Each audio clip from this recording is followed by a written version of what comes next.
Le quartier de Shajaya donne l'impression d'avoir été frappé par une catastrophe naturelle. Mais sa destruction quasi totale est le fruit de l'homme, de la guerre. Ici se sont déroulés les combats les plus intenses pendant l'opération israélienne Bordure protectrice l'été dernier. Shajaya a des airs de ville fantôme. Mais en y regardant de plus près, ce n'est pas tout à fait le cas. Ici et là, les habitants de Shajaya sont revenus occuper les décombres. Comme vous le voyez, on ne fait rien de toute la journée. On attend la pitié de Dieu pour qu'il nous fournisse des bienfaiteurs pour reconstruire nos maisons. Ali passe ses journées entières sur ce qui reste de la maison où il a vu grandir ses 4 fils avec sa femme. Nous avons acheté ce bout de terrain il y a 45 ans et pendant 45 ans, nous avons construit cette maison. Elle a été détruite en une seule journée. On n'a que ce bout de terrain-là. Cette maison, c'est tout ce qu'on avait. Le cas des Bakroun n'a rien d'exceptionnel à Gaza. Au moins 100 000 personnes ont fui leur maison pendant la guerre qui a duré 7 semaines. Environ 10 000 d'entre eux habitent toujours dans les écoles de l'UNRWA, l'Office de secours des Nations unies pour les réfugiés palestiniens. Pourtant, après le cessez-le-feu le 26 août dernier, la communauté internationale avait promis plus de 5 milliards de dollars pour reconstruire toutes ces vies brisées. Mais depuis la conférence du Caire, les promesses tardent à se matérialiser et la reconstruction traîne. Pour l'instant, on a un gap de 545 millions de dollars pour tout ce qui est aide au loyer, reconstruction et réparation des dommages, qu'ils soient mineurs ou majeurs. Ce sont bien 545 millions de dollars américains sur les 720 millions prévus au programme d'aide. Un trou béant qui a forcé l'UNRWA à suspendre temporairement son programme à la fin février. Au bout d'un moment, ça n'a pas été suivi des faits, donc on a été obligé d'annoncer la suspension des paiements pour la réparation et l'aide au loyer. Alors bien sûr, ça a eu un impact ici pour les gens. Une trentaine d'organismes d'aide ont sonné l'alarme dans une déclaration commune sans précédent. Nous ne devons pas abandonner Gaza, ont-ils dit, montrant du doigt Israël. Israël, en tant que puissance occupante, est la principale responsable et doit se conformer à ses obligations en vertu du droit international. En particulier, elle doit lever totalement le blocus. La vision politique... Arwa Mana travaille pour Oxfam, l'un des organismes signataires de la lettre. Comme le blocus est toujours là, il y a beaucoup de limitations et de restrictions sur les matériaux nécessaires pour la reconstruction de Gaza. Pas seulement la reconstruction des maisons, on parle aussi de la reconstruction des infrastructures. Après 3 guerres successives à Gaza, Oxfam va encore plus loin dans l'évaluation des besoins d'une population dont plus de 80% dépend maintenant d'une forme ou d'une autre d'aide alimentaire.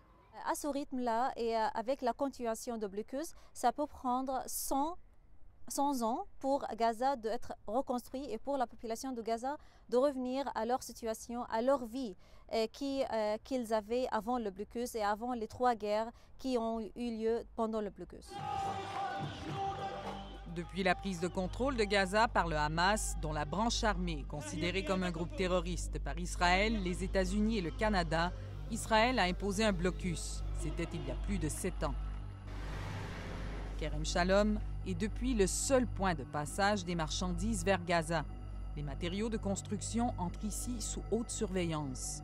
C'est l'autorité palestinienne à Ramallah qui approuve les projets de reconstruction et non le Hamas. Israël doit aussi donner son accord, ce qu'il fait au compte-gouttes, de peur que le Hamas ne détourne les matériaux pour reconstruire ces tunnels détruits pendant la guerre.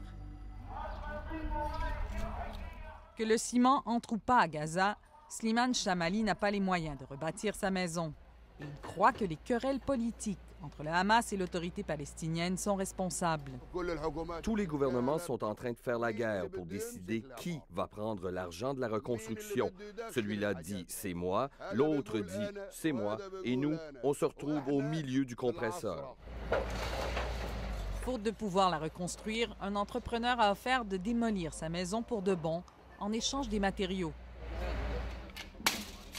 À Gaza, on récupère chaque bout de métal, chaque bloc de béton, tout ce qui pourra servir à rebâtir. Slimane a perdu des membres de sa famille pendant la guerre, dont 2 hommes qui se battaient dans les rangs du djihad islamique. Ceux qui restent de la famille, 23 personnes. vivent entassés dans un abri temporaire à l'ombre des ruines. Un chien errant ne subit pas ce qu'on subit, et on endure tout ça. Nos enfants sont morts, nos maisons détruites.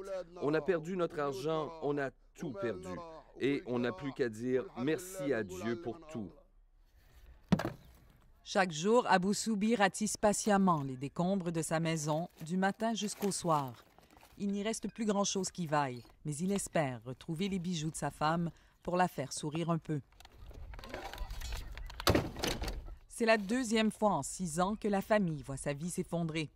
Lors de la guerre de 2009, elle avait perdu un fils, Ibrahim, en plus de la maison. Cette fois, Abou Soubi, qui a quelque chose d'un poète, se croit chanceux. Attendre pour la reconstruction, c'est comme planter une aiguille dans le bras de quelqu'un et le vider lentement, très lentement de son sang. Il espère qu'il survivra malgré qu'il saigne. C'est comme ça qu'on se sent dans l'attente de la reconstruction. La dernière fois, on a moins senti la peine d'avoir perdu la maison à cause d'Ibrahim. C'est ici qu'Ibrahim est enterré, alors pas question d'aller vivre ailleurs, même si tout autour leur rappelle la guerre.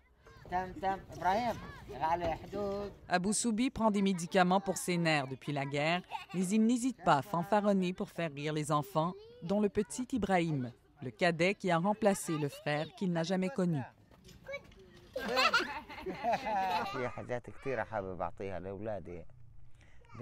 Il y a tant de choses que je voudrais offrir à mes enfants. La sécurité, l'indépendance et l'affection. Surtout, je voudrais faire disparaître la peur dans leurs yeux. J'ai essayé de toutes les façons, mais malheureusement, je vois toujours la peur dans leurs yeux. Pour eux, comme pour bien des Gazaouis, malgré le cessez-le-feu, la guerre n'est pas finie.